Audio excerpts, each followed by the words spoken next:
સ્થાનિક સ્વરાજ્યની ચૂંટણીને લઈને સ્થાનિક સ્વરાજ્યની ચૂંટણીને લઈ એબીપી અસ્મિતા પાસે એક્સક્લુઝિવ જાણકારી છે કે જાન્યુઆરીના અંત પહેલા આ ચૂંટણી યોજાઈ શકે છે, જેમાં 17 તાલુકા પંચાયત, 2 જિલ્લા પંચાયત, 78 નગરપાલિકાની ચૂંટણી અને આ સાથે જૂનાગઢ મનપાની પણ ચૂંટણી યોજાય તેવી શક્યતા જોવામાં આવી રહી છે। એક્સક્લુઝિવ માહિતી હાલ એબીપી અસ્મિતા પાસે છે।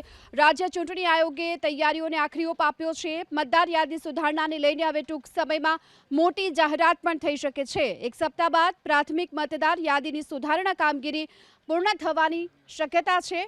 આ સાથે ડિસેમ્બરના અંત સુધીમાં મતદાર યાદીની આખરી પ્રસિદ્ધિનું આયોજન પણ કરવામાં આવ્યું છે। વધુ વિગતો માટે હાલ આપણી સાથે અમારા સંવાદદાતા કલ્પેશ રાવલ જોડાઈ ચૂક્યા છે। કલ્પેશ, ક્યાં સુધીમાં સત્તાવાર રીતે જાહેરાતની સંભાવના?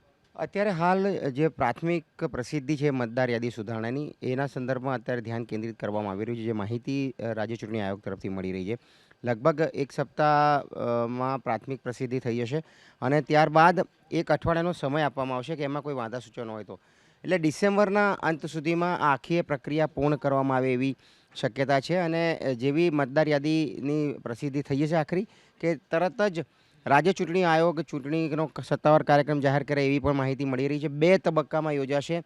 પહેલો તબક્કો જાન્યુઆરીના અંતમાં યોજાય તેવી શક્યતા છે અને એમાં 17 તાલુકા પંચાયત, 2 જિલ્લા પંચાયત અને જૂનાગઢ મહાનગરપાલિકાનો પણ સમાવેશ થશે, એટલે કે જાન્યુઆરીના એન્ડમાં આ લોકોની ચૂંટણી યોજાશે। સાથે જ બીજો જે તબક્કો છે એમાં 4500થી વધુ ગ્રામ પંચાયતો છે કે જેમની સામાન્ય ચૂંટણી છે અને લગભગ એટલી જ એવી ગ્રામ પંચાયતો કે જેમાં બેઠકો ખાલી પડી છે, પેટા ચૂંટણી છે, એટલે 2 તબક્કામાં કાર્યક્રમ જાહેર થવાની શક્યતા છે। એટલે પહેલો તબક્કો જે છે જાન્યુઆરીના અંતમાં અને બીજો તબક્કો ફેબ્રુઆરીના પહેલા સપ્તાહમાં છે। ઓબીસી અનામતને લઈને આખો મામલો અટવાયો હતો, કમિશનની રચના પણ થઈ, નિર્ણય પણ લેવાયો, એ પ્રમાણે બેઠકોની ફાળવણી પણ થઈ અને હવે આખરી ઓપ આપી દેવામાં આવેલો છે।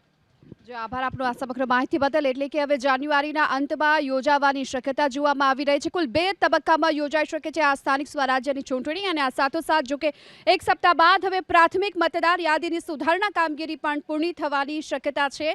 ડિસેમ્બરના અંત સુધીમાં પણ મતદાર યાદીની આખરી પ્રસિદ્ધિનું આયોજન પણ છે।